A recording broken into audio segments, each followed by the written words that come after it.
जो एक्सरसाइज 15.1 संभावना એટલે કે પ્રોબેબિલિટી આ ચેપ્ટર ખૂબ જ અગત્યનું છે. બરાબર ધ્યાન રાખજો કારણ કે આ ચેપ્ટર 10th માં પણ છે. 9th ના દરેક ચેપ્ટર 10th માં આ જ નેમથી છે. તો તમે 9th માં મેથ્સમાં બરાબર ધ્યાન રાખજો તો તમે 10th માં ઈઝી થશે. અને આ ચેપ્ટર તો 11th અને 12th માં પણ આવે છે સાયન્સમાં. બરાબર. તો જો એક્ઝામ્પલ 1 છે. રોહિતે 10 ઇનિંગમાં 4 વખત સદી ફટકારી. ટોટલ ઇનિંગ કેટલી છે? 10. આમાંથી સદી કેટલી મારી? સદી મીન્સ 100. સદી એટલે કે સેન્ચુરી. કેટલી વાર મારી? 4 ટાઈમ. તો ત્યાં સદી ન ફટકારી હોય તેની સંભાવના શોધો. બરાબર. તો જુઓ રોહિતે 10 ઇનિંગ્સમાંથી 4 વખત સદી ફટકારી માટે સદી ન ફટકારી તે ઇનિંગ્સ ની સંખ્યા. સર તમારો બરોબર અવાજ નથી આવતો. બસ સદી ન ફટકારી હોય એની સંખ્યા જોઈએ.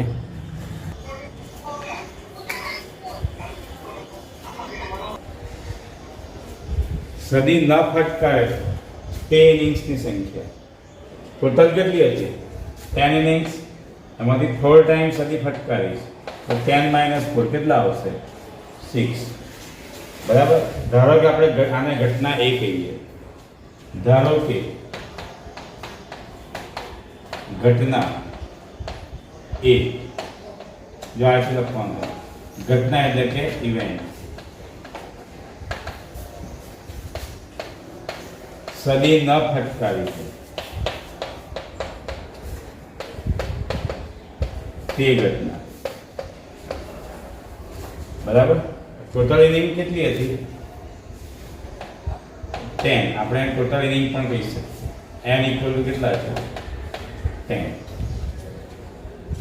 હવે આ ઘટના એ સંભવે એની સંભાવના પ્રોબેબિલિટી P of A કહીશું. જ્યારે પણ આપણે કોઈ પણ ઘટના લઈએ, ઇવેન્ટ A લો, ઇવેન્ટ B લો, તો એ ઘટના બને તેની સંભાવના P of A કહેવાય. B હોય તો P of B. Probability of A વંચાઈશું પ્રોબેબિલિટી ઓફ A અને શોર્ટમાં આપણે શું કહીશું? P of A is equal to આની ફોર્મ્યુલા છે R/n. R/n. R એટલે શું? સદી ન ફટકારી હોય તે ઘટના. સદી ન ફટકારી તે ઘટનાની સંખ્યા ભાગ્યા શું આવશે? ટોટલ ઇનિંગ, કુલ ઇનિંગ્સ, જેને આપણે શું કહીએ છીએ? n કહીશું. બરાબર. n ઇઝ ઇક્વલ ટુ કેટલા આવશે? r એટલે કેટલા છે? 6 છે અને આપણે r કહીએ. 6/10. તો 6/10 કેટલા આવશે? 0.6. થઈ ગયું. જો તમને એવું પૂછ્યું હોય કે સદી ફટકારી હોય તેની સંભાવના કેટલી? સદી ફટકારી હોય તો સદી કેટલા ફટકારી? 4 ટાઈમ્સ. એટલે r = 4 આવતા. તો 4/10 આવતા. 4/10 એટલે શું? 0.4 થશે. 4/10 એટલે શું? 0.4. અને બીજી રીતે પણ ગણી શકાય. જો ધારો કે ઘટના એ બરાબર ઘટના એ શું લઈએ આપણે? સદી ફટકારી હોય તે ઘટના. તમારો અવાજ કાપો છે. હા મને. સદી ફટકારી હોય તે ઘટના. તો r કેટલા આવશે? 4 આવશે. અને n કેટલા છે? 10.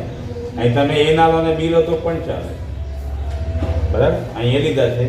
આ અથવા જે બીજી રીત છે તમે એ લઈ શકો છો, બરાબર. બંને વસ્તુ અલગ અલગ છે. આ એક રીત છે, એક આ બીજી રીત છે, બરાબર. પણ તમે બી લો, તમે તો કન્ફ્યુઝ ના કરો. ચલો, therefore P of B શું લેવાય? R/n is equal two 4/10. 4/10 એટલે કેટલા? 0.4. સમજ પડી? હવે આપણે શોધવું છે આ સદી ન ફટકારી હોય છે, સદી ન ફટકારી હોય તે ઘટના શોધવું છે,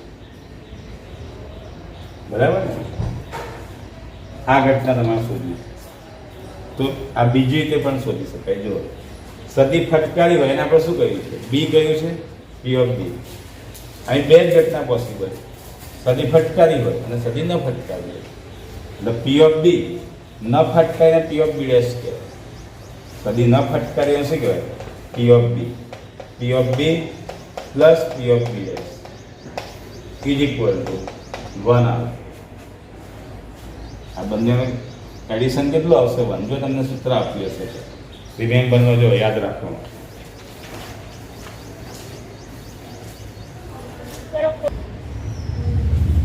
જો તમારી બુકમાં નથી આપી આ વસ્તુ તો શક્ય એટલે પોસિબલ જેટલી બી ઇવેન્ટ છે, બરાબર, શક્ય જેટલી પણ ઘટનાઓ છે, એટલે કે પોસિબલ જેટલી બી ઇવેન્ટ છે એ બધાનો સરવાળો 1 થાય. અહીં બે જ શક્ય છે, સેન્ચુરી ફટકારે, સેન્ચુરી ના ફટકારે, બે જ ઘટના છે. તો એ બેનો સરવાળો કેટલો આવશે? 1. તમે P of B શોધ્યું છે 0.4 plus P of B dash is equal to 1. Therefore P of B dash equal to 1 minus 0.4 is equal to 0.6 મળી ગયું આપણને P of B dash. તમે જોઈ શકો છો સદી ન ફટકારવાની કેટલી હતી પ્રોબેબિલિટી? 0.6 આવી ગયું આગળ. સદી ફટકારે અને P of B કહીએ તો ના ફટકારે અને P of B dash કેટલો આવ્યો? 0.6. બરાબર, લખી લો.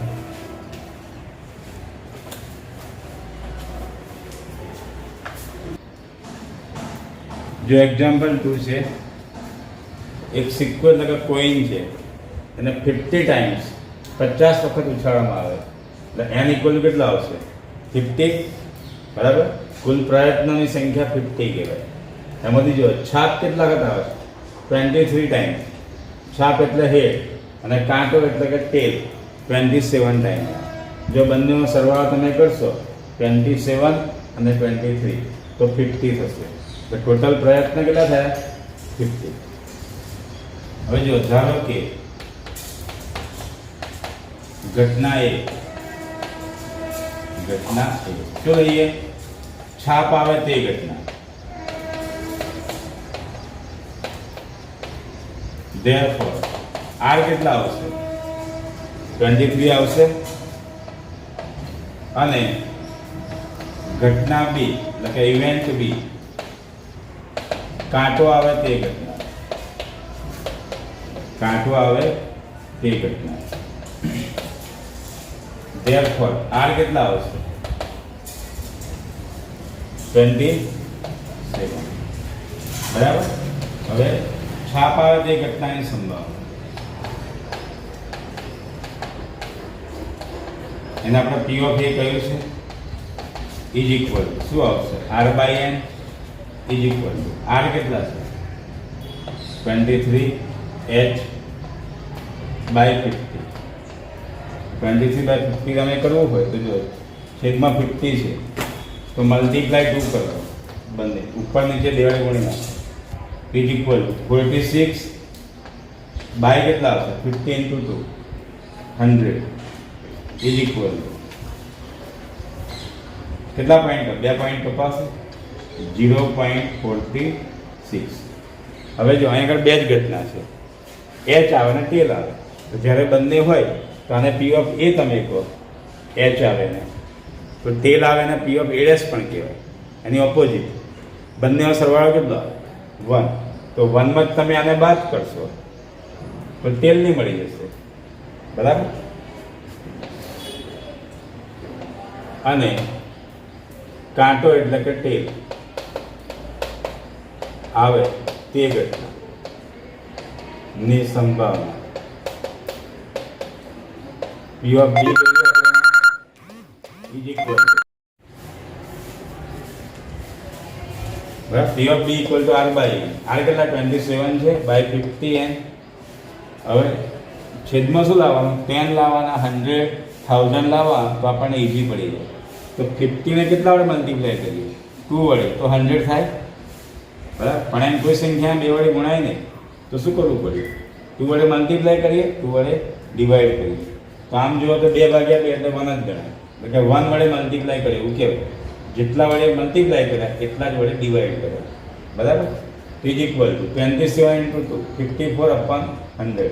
તો 0.54 P of અથવા બીજી રીત લઈએ, P of A plus P of B કેટલા 1 થાય? જ્યારે બે જ ઘટનાઓ હોય અથવા શક્ય જેટલી પણ ઘટનાઓ હોય એ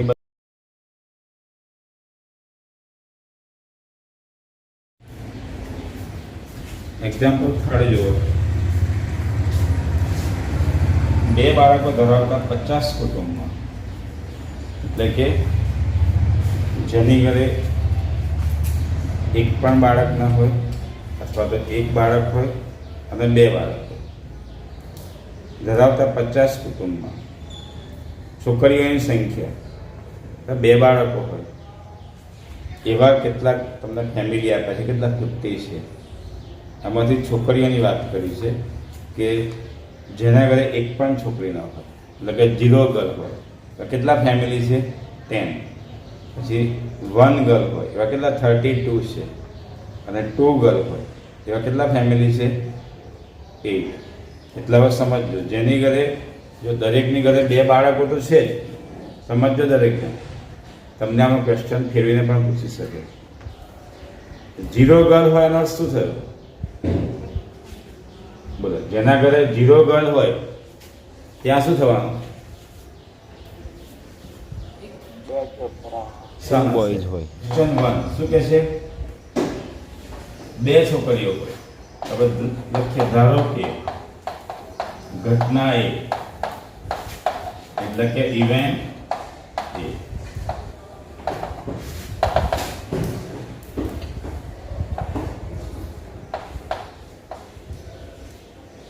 કુટુંબમાં 2 છોકરીઓ, 2 છોકરીઓ.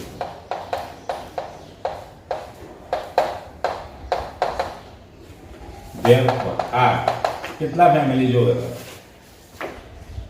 2 ઘર હોય એવા કેટલા ફેમિલી છે? 8 છે. તો ટોટલ n કેટલા family total? 50. Therefore P of A equal એટલે કે કુટુંબમાં 2 છોકરીઓ હોય તે ઘટનાની સંભાવના. બરાબર. એટલે કે ફેમિલીમાં 2 ગર્લ હોય એ જે ઇવેન્ટ છે એની probability P of A equal to R by N is equal to 8 by 50. મેં તમને ગઈકાલે સમજાવ્યું કે છેદ ઉડાવવાનો નહીં, કટ નહીં કામ. શું કરો? છેદમાં શું લાવવાનું? ડિનોમિનેટરમાં 10, 100 કે 1000 લાવવા ટ્રાય કરવા. અત્યારે છેદમાં 50 છે, શું કરવું પડશે? 2 વડે મલ્ટીપ્લાય કરો, ઉપર નીચે મલ્ટીપ્લાય 2 by 2. તો 8 into 2 16 by 50 into 2 100 થશે. 16 upon 100 is equal to 2 point કપાશે 0.16. તો આપણને પહેલા ક્વેશ્ચનનો આન્સર મળી ગયો. એ ઘટનાની પ્રોબેબિલિટી એટલે કે સંભાવના કેટલી? 0.16. ક્વેશ્ચન 2 જુઓ. એને આપણે શું કહીએ? ઘટના બી કહી દઈએ. ઇવેન્ટ બી શું લઈએ? કુટુંબમાં 1 છોકરી હોય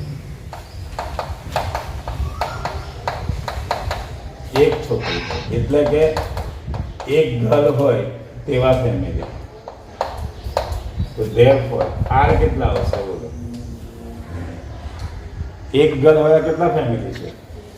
32 છે. એન તો કેટલા આવશે? 50 આવશે. therefore P of B equal R by is equal to 32 upon 50 into 2 divided by 2.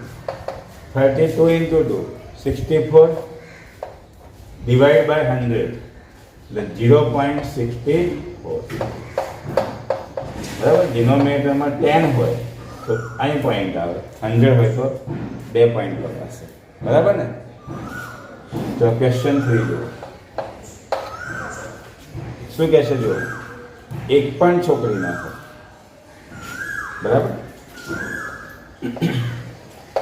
ઘટના સી. કુટુંબમાં એક પણ છોકરી ના હોય.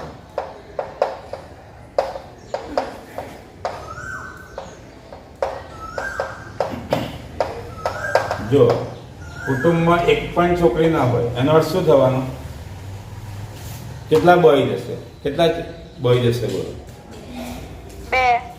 2 હોય તો અહીં શું લેવાશે? 2 બોયઝ. આ બંને આન્સર સેમ આવશે.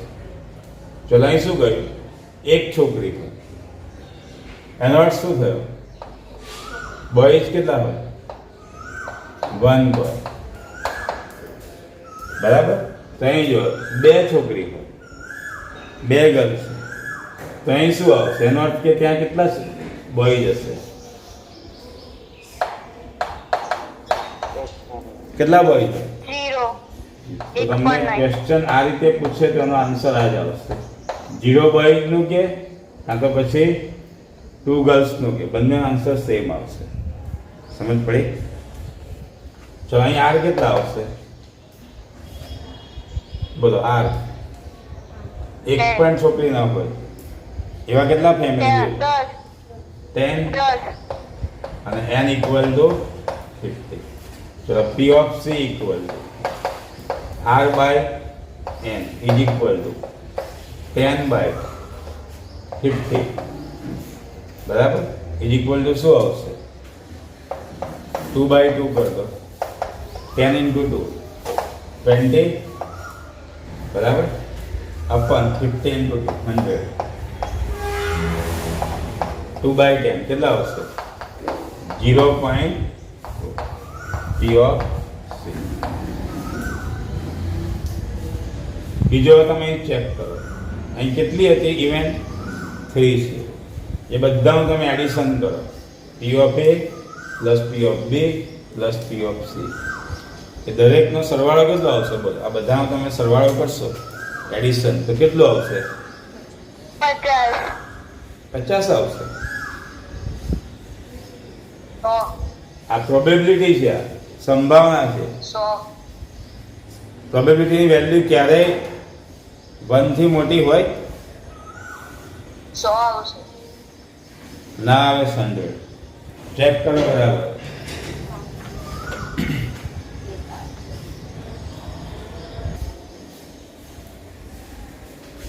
જુઓ તમે જોશો કે આ જેટલી પોસિબલ જે ઇવેન્ટ હતી, શક્ય ઘટનાઓ, શક્ય જેટલી પણ ઘટનાઓ છે એ બધાની સંભાવનાઓનો કુલ સરવાળો કેટલો આવશે? 1 આવશે. એટલે જેટલી પણ પોસિબલ ઇવેન્ટ છે અને ટોટલ પ્રોબેબિલિટીનું એડિશન કેટલું આવશે? 1. બરાબર. P of A plus P of B plus P of C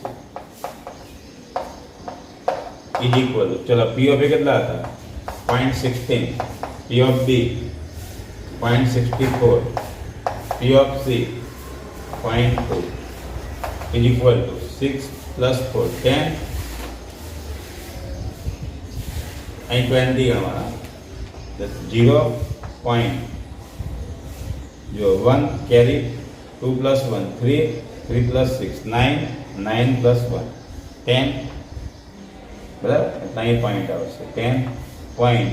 તો ફરી વધી એક પડી કેરી 1 એટલે 1.0. તમે જો બધાનો સરવાળો કેટલો આવે છે 1. આપણે ગઈકાલે પણ આ પ્રૂવ કરેલું, બરાબર? લખી દો.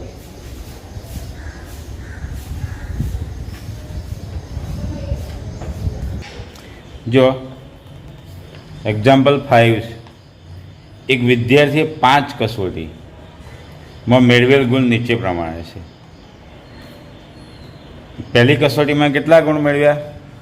62. સેકન્ડ ટેસ્ટમાં 72. થર્ડ ટેસ્ટમાં કેટલા મેળવ્યા? 78 મેળવ્યા. ફોર્થમાં 91 અને ફિફ્થ ટેસ્ટમાં કેટલા મેળવ્યા? 85 માર્ક્સ મેળવ્યા. તો તમને શું પૂછ્યું? કોઈ એક કસોટી યાદચ્છિક રીતે, કોઈ એક કસોટી એટલે ગમે તે તમારો માઇક મ્યુટ છે.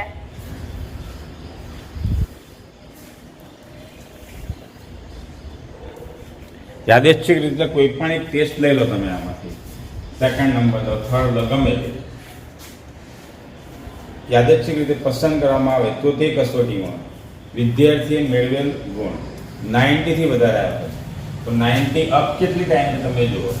90 અપ એક આવે, બરાબર? 90 અપ છે.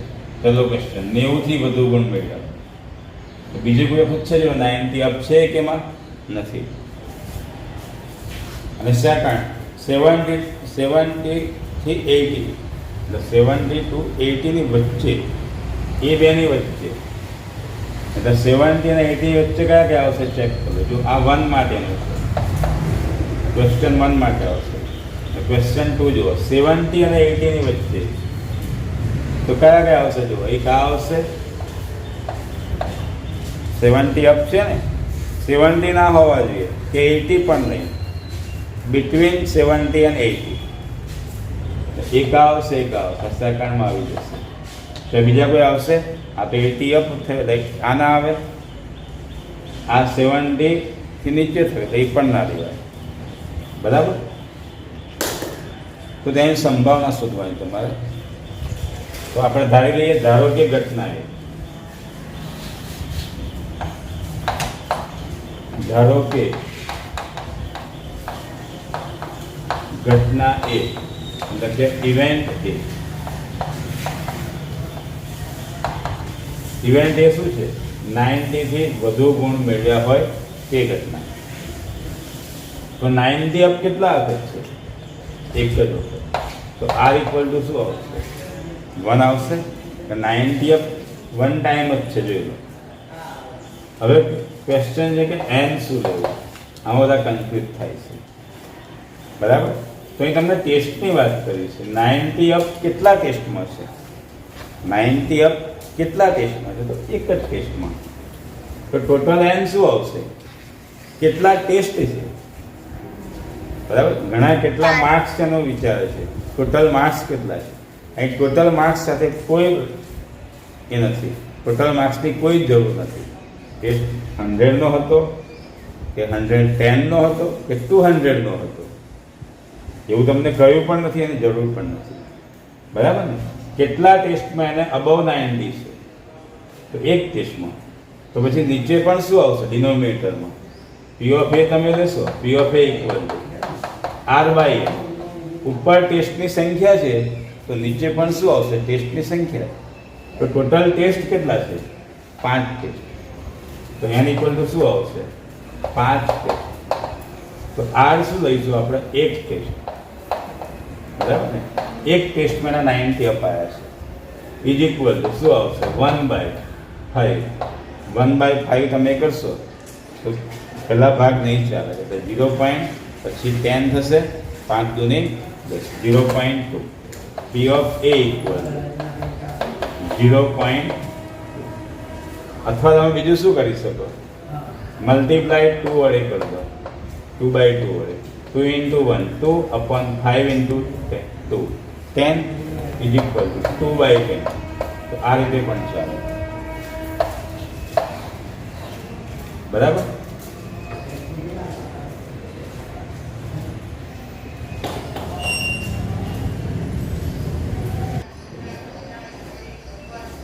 સેકન્ડ શું છે? ઘટના એ. ક્વેશ્ચન જોઈને આપણે ઘટના બી કહી દઈએ.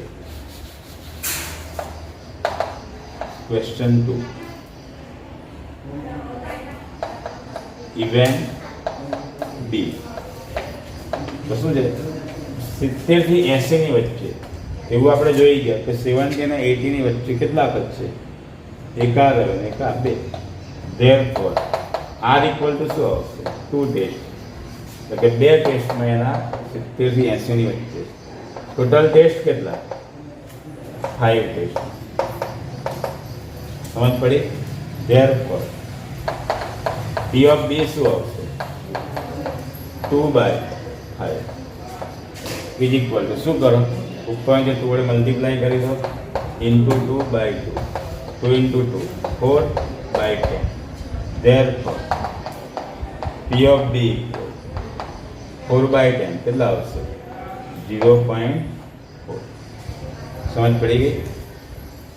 હવે જો આ બે ઇવેન્ટનું જે છે પ્રોબેબિલિટી છે એનું એડિશન 1 ના આવે. આ બંનેની સંભાવનાનો સરવાળો 1 ના થાય, કારણ એ બીજી પણ ઇવેન્ટ છે બધી. ટોટલ ઇવેન્ટની પ્રોબેબિલિટીનું એડિશન 1 થાય. અહીં બીજી ઘટનાઓ પોસિબલ છે, અહીં આપણને ફક્ત 2 જ માગેલી છે. સમજ પડી ગઈ? ચાલો લખી દો. એટલે આનું એડિશન 1 ના થાય એ ધ્યાન રાખજો.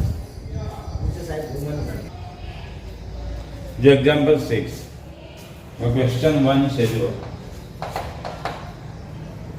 60 થી વધુ બીજ અંકુરિત થયા હોય. ધારો કે ઘટના એટલે કે ઇવેન્ટ એ 60 થી વધુ બીજ અંકુરિત થયા છે.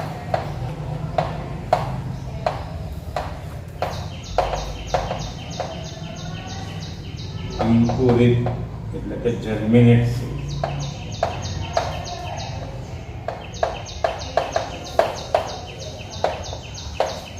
બરાબર? જો એ તમને એની ટોટલ સીડ્સ કેટલા હતા? 100. દરેક બેગમાં, પહેલીમાં, બીજીમાં, ત્રીજીમાં દરેક બેગમાં 100 સીડ્સ હતા. એટલે કે 100 બીજ છે. એને વાવ્યા. તેમાંથી પહેલી બેગમાં કેટલા ઉગ્યા? પહેલી બેગમાંથી 76 ઉગ્યા. એટલે કે જર્મિનેટ થયા અથવા અંકુરિત થયા એવું કહેવાય. બીજી બેગમાંથી 89, થર્ડમાંથી 65, ફોર્થમાં 100માંથી 58 ઉગ્યા એટલે કે અંકુરિત થયા. અને ફિફ્થમાં 85 જર્મિનેટ થયા એટલે કે અંકુરિત થયા. સમજ પડી? તો તમને ક્વેશ્ચન 1 શું આપ્યો? કે 60 થી વધુ સીડ્સ અંકુરિત થયા હોય એટલે કે જર્મિનેટ થયા હોય તે ઘટના. તો અહીં તમારે સમજવાનું કે તમારે n = 100 ના લેવાય. n = કોઈ ભૂલથી 100 ના લઈ લે, ધ્યાન રાખજો. બરાબર? એવી કેટલી ઇવેન્ટ છે, કેટલી ઘટના છે કે જેમાં 60 થી વધુ સીડ્સ અંકુરિત થયા? તો તમે જોઈ લો 60 થી વધુ. બરાબર? ક્વેશ્ચન બરાબર વાંચવાનો. 60 થી વધુ બીજ અંકુરિત થયા એટલે કે જર્મિનેટ થયા. હવે કેટલી ઘટના જોઈ લો ઇવેન્ટ 60 થી વધારે હોય તેવી. તો આવશે, આ પણ આવશે, આ પણ આવશે, ખાલી આ એક નહીં આવે, 58 નહીં આવે. તો R = કેટલા આવશે? 4. બરાબર ને? ચલો n ટોટલ ઇવેન્ટ કેટલી છે? 5 એટલે કે 5 બેગ. એટલે કે 4 બેગમાં 60 થી વધુ બીજ અંકુરિત થયા. તો આ ઘટનાની પ્રોબેબિલિટી એટલે કે P of A is equal to R/n is equal to 4/5. બરાબર? 4/5 5 8 40 0.8 આવશે, અથવા તો મલ્ટીપ્લાય 2/2 કરવો is equal to 8/10 is equal to 0.8. P of A. બરાબર? તો ક્વેશ્ચન સેકન્ડ શું છે? ક્વેશ્ચન 2 ઘટના કઈ લઈ લે? બી લઈ લઈએ. શું કહે છે? 60 થી ઓછા બીજ અંકુરિત થયા હોય. 60 થી ઓછા બીજ અંકુરિત એટલે કે જર્મિનેટ થયા તે ઘટના. તો ચાલો એવો કેટલા ટાઈમ છે કે 60 થી ઓછા હોય તેવા? 60 થી ઓછા 1 ટાઈમ જ છે, 58. તો R = કેટલા આવશે? 1 અને n = કેટલા? 5 હશે. અહીં તમે બેગ લખી શકો છો. ટોટલ થેલી કેટલી હતી? 5 થેલી. કેટલી થેલીમાં 60થી ઓછા થયા? તો એક બેગ. એવું પણ તમે લખી શકો. તો એ ઘટનાની probability P of B equal to R/N is equal to 1/5. તો 1/5 કરશો, ભાગ ચાલશે? 1/5 ના ચાલે.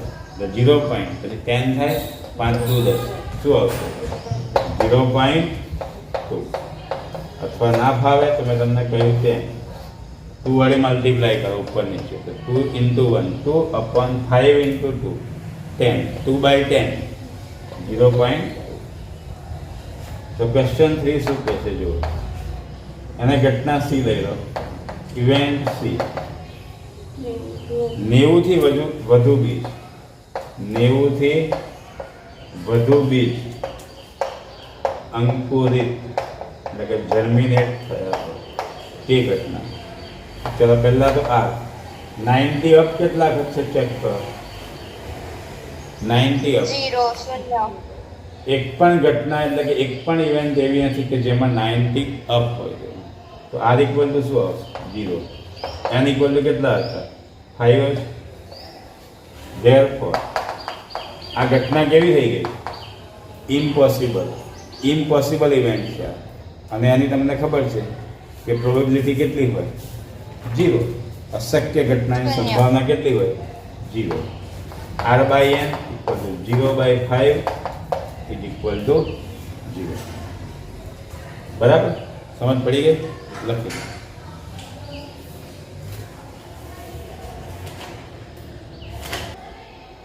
જો એક વસ્તુ એ સમજો, તમને 3 ઇવેન્ટ આપી છે, 3 ઘટના. એમાં જો અહીં શું કહ્યું? 60 થી વધુ એટલે 60 અપ. અને બીજી શું કહી? 60 થી ઓછા એટલે 60 અપ એટલે કેટલા આવે? 4 બેગ આવી 60 અપ. અને 60 થી ડાઉન એટલે એક બેગ. તો 60 અપ અને 60 થી ડાઉન એટલે ટોટલ આખું જેમાં આવી ગયું, બધી જ ઘટનાઓ આવી ગઈ. એટલે આ બે તમે જુઓ, આ બેનું એડિશન 1 આવશે. 0.8 પ્લસ 0.2 1 થશે. સમજ પડી ગઈ? આ બંને પૂરક ઘટના કહેવાય, એકબીજાની ઓપોઝિટ પૂરક ઘટના. 60 અપ અને બીજું 60 થી ડાઉન એટલે બંનેનું એડિશન કેટલું આવશે? 1 થશે. સમજ પડી ગઈ?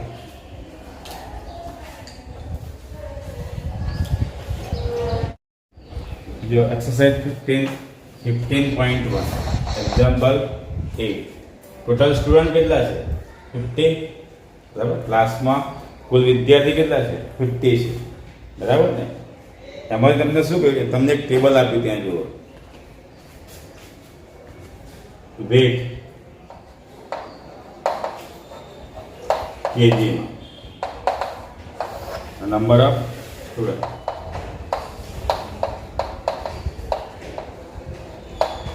તો ફર્સ્ટ જો કેટલા? 50 થી 52. પછી છે 52 થી 54, 54 થી 56, 56 to 58, 58 to 60. સ્ટુડન્ટ પહેલામાં કેટલા? 10 છે, 12, 13, 9 અને 6. ટોટલ તમે આ થશે n ઇક્વલ ટુ 50. કેટલા થશે? તમે એડિશન કરશો 50 આવશે ટોટલ સ્ટુડન્ટ. તમને જો ક્વેશ્ચન શું પૂછે?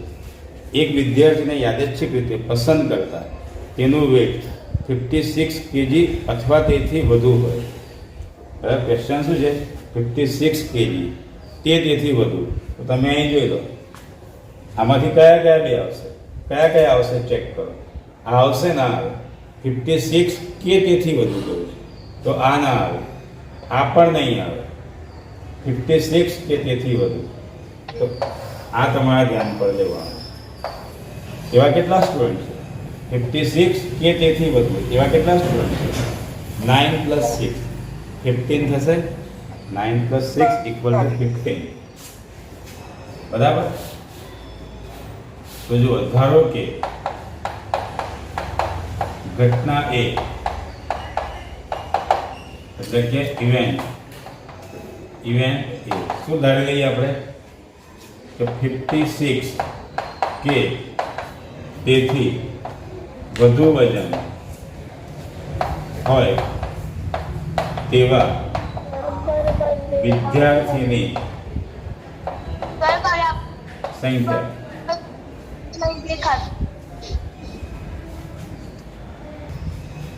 બરાબર, આપણે ઇવેન્ટ એ ધારી લીધી કે એવા સ્ટુડન્ટ કે જેમનું વેટ 56 કે તેથી એબવ, એટલે 56 એન્ડ ધેન એબવ, એવા કેટલા સ્ટુડન્ટ જોઈએ તો 9 અને 6. તો therefore r equal to 9 plus 6, 9 plus 6 equal to શું થશે 15 થશે, is equal to 15. અને n તમને ખબર છે ટોટલ કેટલા 50 સ્ટુડન્ટ છે, ટોટલ સ્ટુડન્ટ 50 છે. તો therefore p of a એટલે કે આ ઘટનાની પ્રોબેબિલિટી સંભાવના અને p of a equal to શું કહીશું r બાય n એની ફોર્મ્યુલા છે ઇઝ ઇક્વલ ટુ r કેટલા છે 15 અપોન n 50. શું કરી તો બંને ડિવાઈડ કરતો 2 વડે ઇઝ ઇક્વલ ટુ 30 બાય 100 થાય, 0 0 કટ થઈ ગયા, 3 બાય 10 કેટલા આવશે 0.3. સમજ પડે?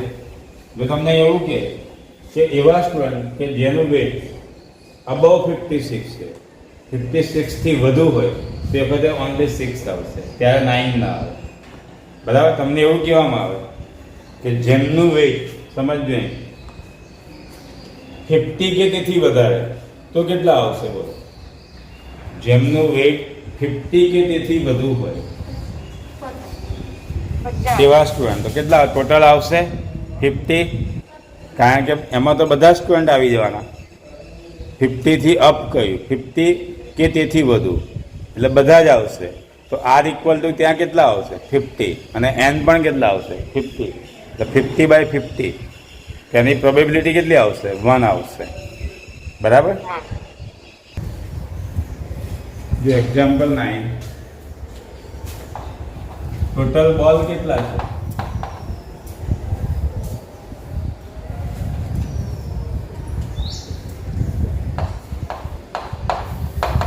ટોટલ બોલ કેટલા જો 40 છે અને આપણે n કહીશું, એમાં રેડ કેટલા છે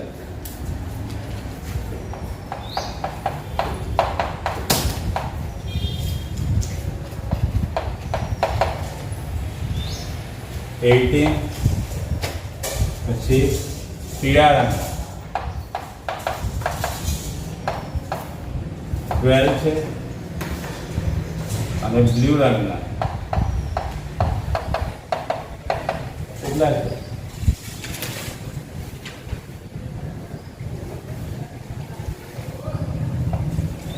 આપણને આપ્યા નથી.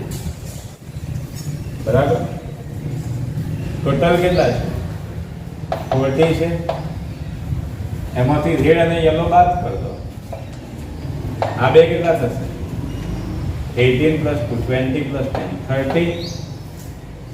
તો બ્લુ કેટલા થવાના 40 માઇનસ 30 બીજી બધું કેટલા થાય 10 મળ્યા આપણને ટોટલ 40 બોલ આપેલા, એમાંથી રેડ કેટલા છે 18 છે, યલો 12, તો બાકીના કયા બ્લુ હોય તો 40 માંથી 30 બાદ કરી દે, 10 મળ્યા આપણને. એને આપણે ધારી દઈએ, ધારો કે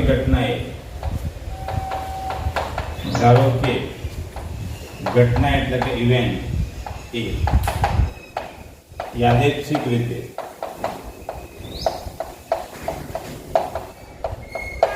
પસંદ કરેલો દડો વાદળી રંગનો કે બ્લુ રંગનો હોય તે ઘટના. એક પેટીમાં બોલ છે, બરાબર 40 બોલ છે, તમારે એમાં યાદચ્છિક રીતે એટલે અંદરથી એક લેવાનો છે બોલ. બરાબર, એ કોઈ પણ આવી શકે, રેડ આવે, યલો આવે કે બ્લુ આવે, જોઈને લેવાનું નથી, જોયા વગર એમાંથી એક સિલેક્ટ કરવાનો, હાથથી લેવાનો અને એ બોલ જે છે બ્લુ રંગનો આવે એની પ્રોબેબિલિટી એટલે કે સંભાવના કેટલી, તો આપણે એને ઇવેન્ટ એ ધારી દીધું. હવે આર ઇક્વલ ટુ બ્લુ રંગના કેટલા બોલ છે? 10 છે.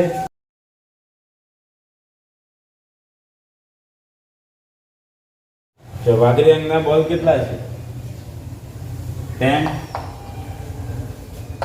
Therefore P of A equal to R by N. તો R કેટલા છે? 10 છે upon 40 થશે. N કેટલા? 40. બરાબર is equal to 10 10 ચોક 40 1/4. તો 1/4 તો કેટલા? 0.25. બરાબર. લખી 1 થી 100 લખેલી એક સરખી ચિઠ્ઠીઓ એક પેટીમાં મૂકેલી, એટલે કે કાગળના ટુકડા અથવા તો કાર્ડ લીધા છે, એની ઉપર નંબરિંગ કર્યું છે.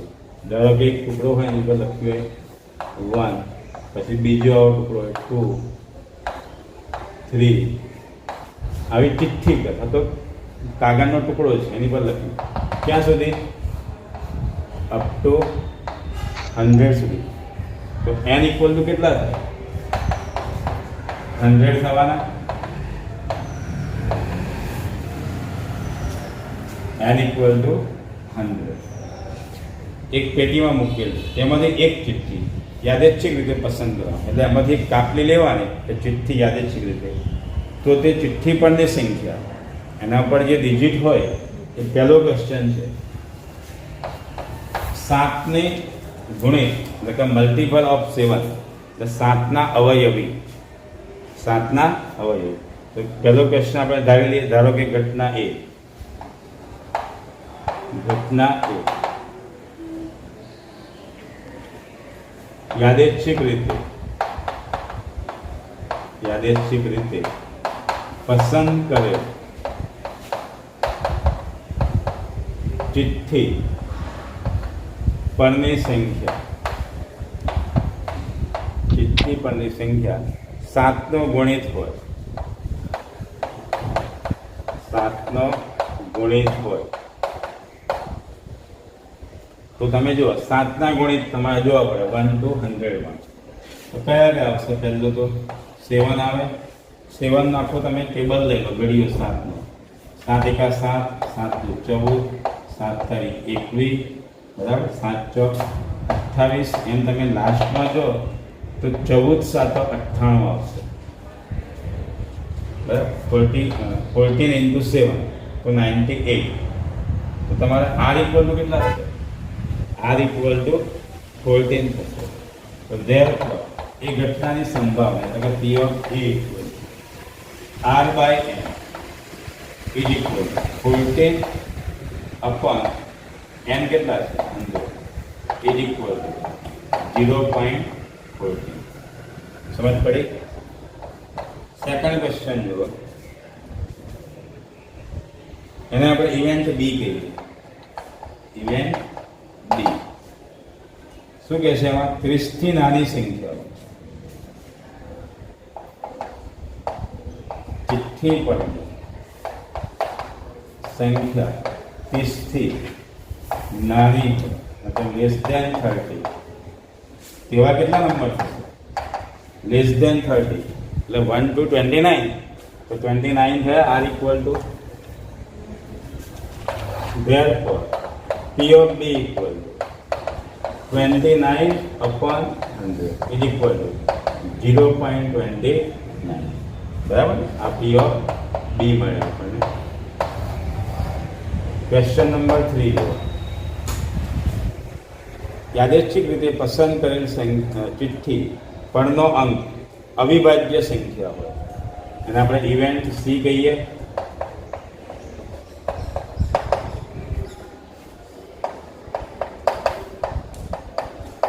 પસંદ કરે ચિઠ્ઠી પર અંક એટલે કે ડિજિટ અવિભાજ્ય એટલે કે પ્રાઇમ. અવિભાજ્ય સંખ્યા એટલે કે પ્રાઇમ નંબર હોય તો પ્રાઇમ નંબર કયા કયા પહેલા એ તમે જુઓ. તો પ્રાઇમ 1 આવશે. 1 એ પ્રાઇમ નંબર એટલે કે અવિભાજ્ય સંખ્યા છે. બોલો આવશે 1? 1 ના આવે. 1 એ વિભાજ્ય પણ નથી કે અવિભાજ્ય પણ નથી. 1 એ પ્રાઇમ નંબર નથી. તો પહેલી કઈ આવશે? 2, 3, પછી 3, બરાબર, 5, 7, ચલો પછી 11, 13, 17, 19, રહી ના જાય કોઈ. 19, 21 આવે? બોલો ના આવે. 3 into 7, 3 7 या 21, 21 ના આવે. 23, 22 ના આવે ભાઈ. 11 2 જા 22 થાય. 11 દુ 22, બરાબર ને? 29, બરાબર. 27 પણ ના આવે. 29, 31, 37, બરાબર. પછી 41, બરાબર ને? 41, 43, 47, બરાબર. પેલા આગળ 53, પછી 59, બરાબર. 61, પછી 67, 71, 73, 79, ચેક કરતા રહેજો. ચલો પછી 83 હશે. 83 આવશે. 87 ના આવે, જન્મ રાખજો, કારણ કે 29 3 87, 29 તારીખ 87, એટલે કે કેટલાક ભૂલથી લઈ જશે 87. 89, બરાબર. જો 91 પણ ના આવે, કારણ કે 13 7 91 થાય. 13 7 જાય. ઘણા શું કરે 91 લઈ લે. 93 પણ નહીં આવે, ધ્યાન રાખજો. કેટલાક 93 લઈ લે ભૂલથી. જો કેમ ના આવે 93? જો 93/3 કરો છે ને, 3 3 જા 9, 31 તારીખ 99, તો 93 પણ ના આવે. 95 નહીં, 96 નહીં, 97. તો ચેક કરી લો, કાઉન્ટ કરી દો. 25 થવા જોઈએ. કેટલા? 25 નંબર થવા જોઈએ. જો ના થાય તો કંઈક રહી ગયો હશે. અને જો વધી જાય તો કોઈ વધનો આવી ગયો તો બરાબર ચેક કરવા. કારણ કે યાદ રાખજો, 1 to 100 માં 25 અવિભાજ્ય સંખ્યાઓ છે, એટલે કે પ્રાઇમ નંબર છે, બરાબર. અને 1 જે છે એ વિભાજ્ય પણ નથી કે અવિભાજ્ય પણ નથી. ચલો આર ઇક્વલ ટુ કેટલા આવ્યા? Therefore R equal to 25. Therefore P of C, આ ઇવેન્ટને આપણે સી કહીશું, is equal to R by N is equal 25/100 is equal to 0.25. 2 point કપાઈ જશે, 0.25. બરાબર.